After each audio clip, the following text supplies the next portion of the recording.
मैं पढ़ाने जा रहा हूँ final account. I am doctor student from care institute of commerce. Dear student, आगे बढ़ने से पहले प्लीज चैनल को लाइक करें, सब्सक्राइब करें। मैं आपको पढ़ाने जा रहा हूँ फाइनल अकाउंट। देखिए मेरे साथ कैसे फाइनल अकाउंट होता है। फाइनल अकाउंट्स, फाइनल अकाउंट्स में हम ट्रायल बैलेंस से बनाते हैं फाइनल अकाउंट, और फाइनल अकाउंट में बनता है trading and profit and loss account and balance sheet. Final account बनता है ट्रायल बैलेंस से। अगर आपका ट्रायल बैलेंस एग्री है, यानी कि उसकी दोनों साइडें बराबर हैं, तो फाइनल अकाउंट में आपकी बैलेंस शीट की दोनों साइडें बराबर आएंगी। अगर आपका प्रयास करने से भी बैलेंस शीट की दोनों साइडें बराबर नहीं आती, आपको इमीडिएटली ट्रायल बैलेंस का टोटल चेक करना चाहिए। अगर आपके ट्रायल बैलेंस के टोटल में कोई डिफरेंस होगा, उतना ही डिफरेंस आपकी बैलेंस शीट में चला जाएगा।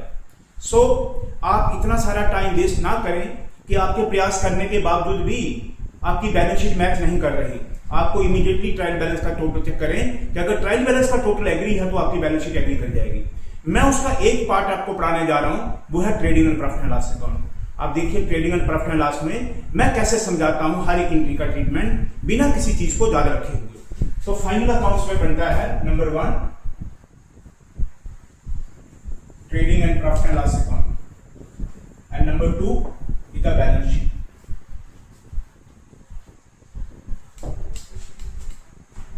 If the trial balance is agreed, then the balance sheet you are going to prepare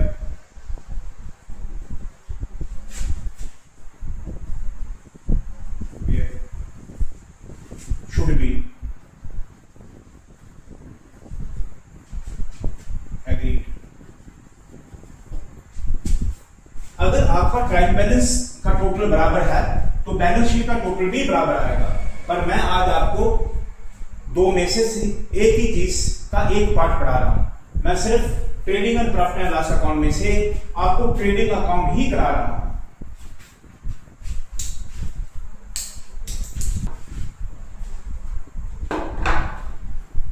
See this trading account.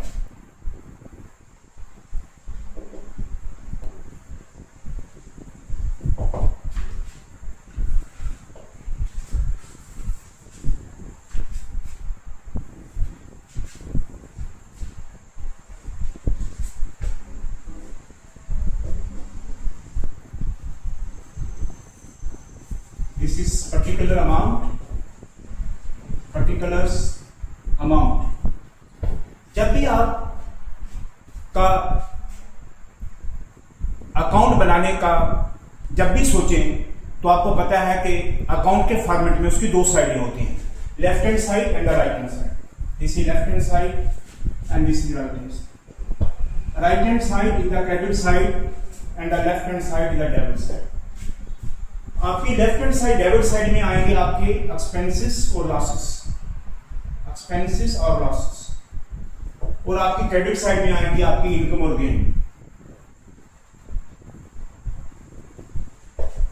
ये हो गया इसका स्टैंडर्ड फॉर्मेट कि उसकी डेबिट साइड में सारे लॉसेस आएंगे या एक्सपेंस आएंगे, वो क्रेडिट साइड में इनकम और गेन आएगी।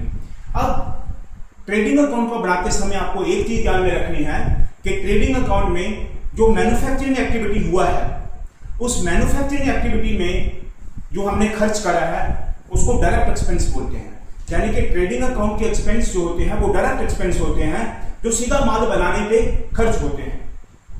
और जितना हमारा ट्रेडिंग अकाउंट के माल बनाने पे खर्च होगा, हम उसको सेल में से माइनस कर देंगे तो आपका ग्रॉस प्रॉफिट आ जाएगा। बिना याद रखे हुए देखें कि इनके 3-4 एंट्रियां जो अपनी सेट जगह पर रहती हैं। एक ये दिस इज सेल, तो सेल आपकी इनकम है, जहां ले आइए by sales. This is your 75,000। इसको मैंने अंदर के कॉलम में लिखा क्योंकि इसमें रिटर्न है, तो रिटर्न माइनस करके नेट सेल्स को बाहर लाना। आगे परचेजेस, दिस इज एक्सपेंस।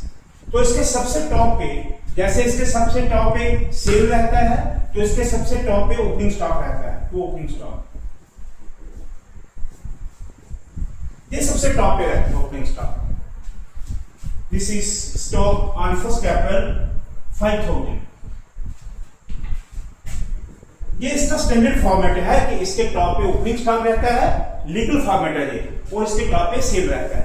अब परचेजेस, टू परचेजेस, आपकी परचेज 45 होगी। मैंने इसको अंदर लिखा क्योंकि परचेज में भी रिटर्न है और सेल में भी है। अब आगे देखिए, रिटर्न इनवर्ड। रिटर्न इनवर्ड होता है सेल द रिटर्न। इनवर्ड का मतलब हो गया हमने सामान बेचा था वो वापस आ गया, इनवर्ड। जब मैं हम कह रहा हूं तो हम अपने बिजनेस को रिप्रेजेंट करते हैं। मैं अपने आप को बिजनेस का रिप्रेजेंटेटिव मानता हूं तो मुझे अकाउंट की एंट्री समझ आती है। तो रिटर्न इनवर्ड यानी कि हमारे बिजनेस में सामान वापस आया, हमने पहले बेचा होगा, तो इनवर्ड का मतलब हो गया सेल रिटर्न। तो return inward, this is 2000, sale से माइनस हो जाएगा, less return inward, this is 5000। तो आपका नेक्स्ट सेल भी बाहर आ जाएगा 70,000। This is your next sales. Next return outward, यानी कि आपने सामान अपनी फैक्ट्री से बाहर भेजा है, तो ये परचेज रिटर्न है। पहले आपने खरीदा होगा, फिर आपने वापस करा। आउटवर्ड हो गया जो सामान हमने किसी को वापस करा, वो परचेज रिटर्न होता है। तो परचेज रिटर्न है इसमें 3000, less return outward, this is 3000। तो आपकी नेट परचेज आ जाएगी 42,000। Return inward, outward. Freight inward, freight बोलते हैं आपने सामान, हमने रॉ मटेरियल दिल्ली से खरीदा। अब दिल्ली से जहां भी आपका डेस्टिनेशन है, मैं जम्मू से बोल रहा हूं, तो दिल्ली से जम्मू आने में जो हमारे सामान पे किराया लगा, फ्रेट लगा, that is freight inward. Freight inward हो गया जो सामान अंदर आया जो हमने खरीदा उस पे किराया जो दिया, तो वो फ्रेट हो गया। To freight inward. इस फ्रेट इनवर्ड को कैरिज इनवर्ड भी बोलते हैं, कैरिज इनवर्ड। हम वो कैरिज जो हमें सामान को अंदर आने पे दिया, सामान जो हमारे अंदर आ रहा है वो हमारी परचेज है, तो ये परचेजेस पे कराया है। ये जो सामान परचेज करा उसको अपने डेस्टिनेशन पे लाने के लिए हमने ये किराया दिया। तो दिस इज फ्रेट इनवर्ड 5000। फिर जब सामान हम दिल्ली से जम्मू ला रहे थे तो रास्ते में जो टोल टैक्स पड़ते हैं, रास्ते में जो टोल प्लाजा होते हैं, हमने जो उनको टोल दिया रास्ते का टैक्स, वो हमारा डायरेक्ट एक्सपेंस बन गया टू टोल टैक्स। इसको अप्लाई भी बोलते हैं, toll tax and apply 1500। Next excise duty, ये माल बनने पे टैक्स है। जो माल बन के तैयार होता है फैक्ट्री के अंदर, उस पे फैक्ट्री से माल बन के जो तैयार हो गया है उसको गोडाउन वेयर हाउस में ले जाना है। तो वेयर हाउस में ले जाने से पहले उस पर टैक्स लगता है, उसको बोलते हैं एक्साइज ड्यूटी। या फिर कस्टम ड्यूटी। कस्टम ड्यूटी हो गया अगर हमने रॉ मटेरियल को इंपोर्ट करा है तो वो सामान बंदरगाह पे पड़ा है, जब हम उससे छुड़ाएंगे उसका जो टैक्स देंगे उसको बोलते हैं custom duty. To excise duty या फिर कस्टम ड्यूटी, इसी 25। वेजेस, जब सामान फैक्ट्री के अंदर आ गया तो हमने लेबर को अप्लाई करा मैन्युफैक्चर करने में, तो ये सारे के सारे एक्सपेंस डायरेक्ट एक्सपेंस बोलते हैं जो माल बनाने पे खर्च हो रहे हैं। To wages 5000। Consumable store, consumable store होता है आपकी मशीनों की मेंटेनेंस के लिए। मशीनों की मेंटेनेंस में जो ऑयल लगता है या फिर मशीनों को साफ करने के लिए जो कॉटन वेस्ट लगता है, कपड़े से मशीनें साफ करते हैं, या फिर जो आपका मैपिंग स्वीपिंग वगैरह होता है फ्लोरिंग को साफ करने के लिए, उसमें जितने भी केमिकल लगते हैं उसको कंज्यूमेबल स्टोर बोलते हैं। To consumable store, this is 500। Next manufacturing expenses, कोई भी एक्सपेंस जिसके साथ मैन्युफैक्चरिंग लग जाए या फैक्ट्री लग जाए वो डायरेक्ट एक्सपेंस है माल बनाने का। इसका नाम है मैन्युफैक्चरिंग एक्सपेंस, माल बनाने का खर्चा 1000 रुपया। फैक्ट्री एक्सपेंस, फैक्ट्री के अंदर जो खर्च हो रहा है उसी को मैन्युफैक्चरिंग भी बोलते हैं, फैक्ट्री भी बोलते हैं। किसी भी एक्सपेंस के आगे फैक्ट्री लग जाए तो वो डायरेक्ट है, वो ट्रेडिंग में जाएगा। टू मैन्युफैक्चरिंग expenses, इसी वन को फैक्ट्री एक्सपेंसेस,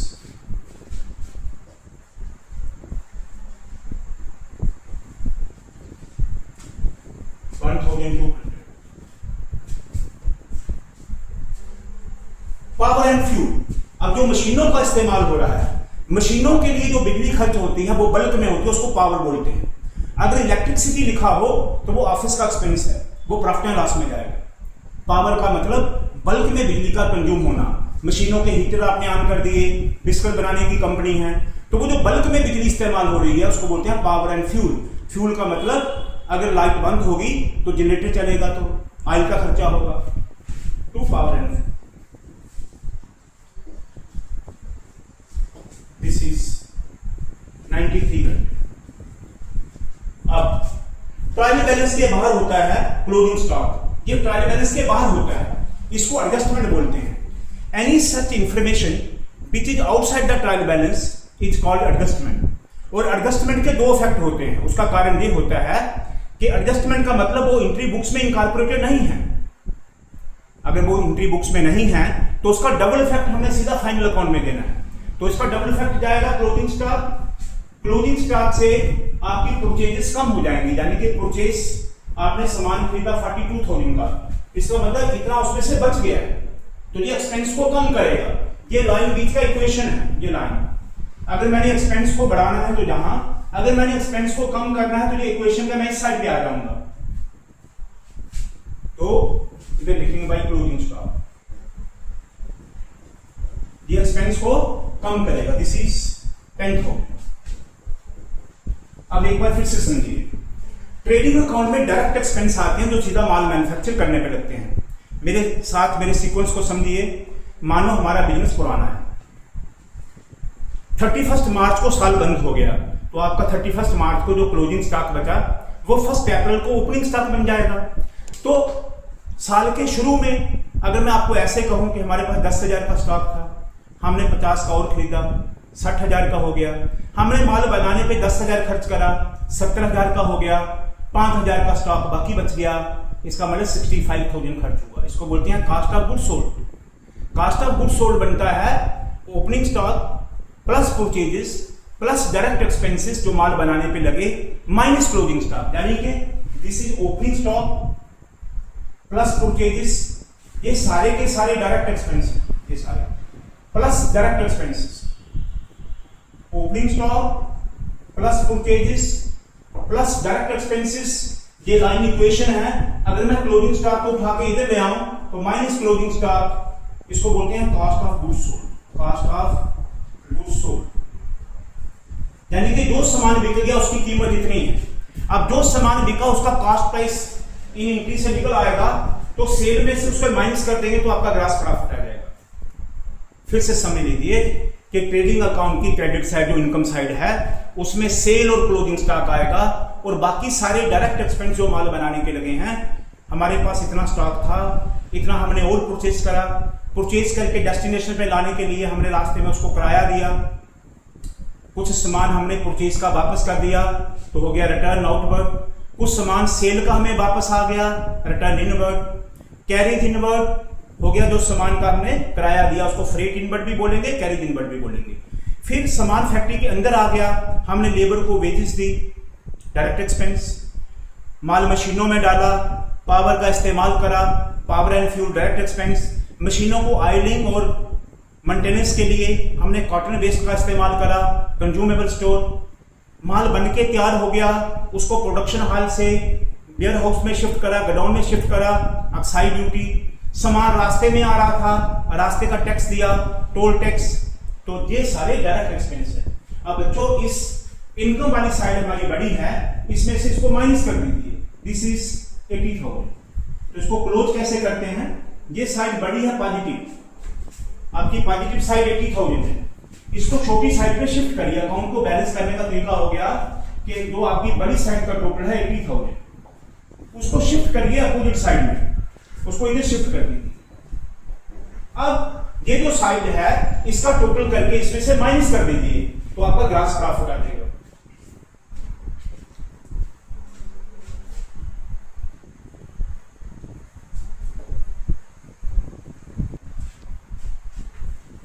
आपकी इनकम साइड का टोटल 80,000 है, बड़ी साइड के टोटल को अपोजिट साइड पे शिफ्ट करिए, उसमें से छोटी साइड के टोटल को माइनस कर दीजिए, इसका टोटल करिए, दिस इज 73,000।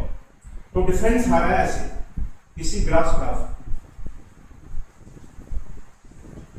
बड़ी साइड 80,000, छोटी साइड है 73,000, तो आपका डिफरेंस आ रहा है 7,000। This is your GP.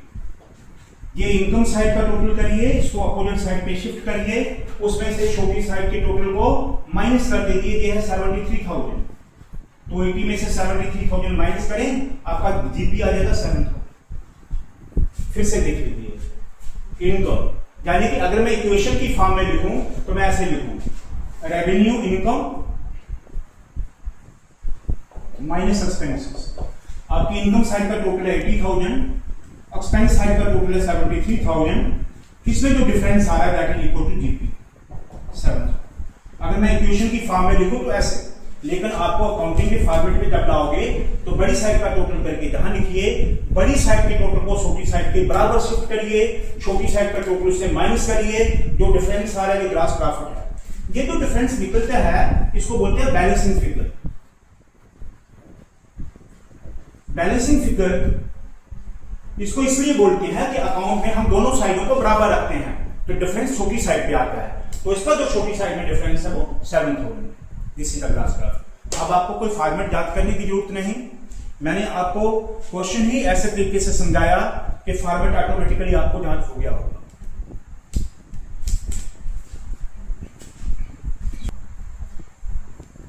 Just dear student, आपको डिफरेंस पता चल गया, दिस इज 7,000 इधर जीपी।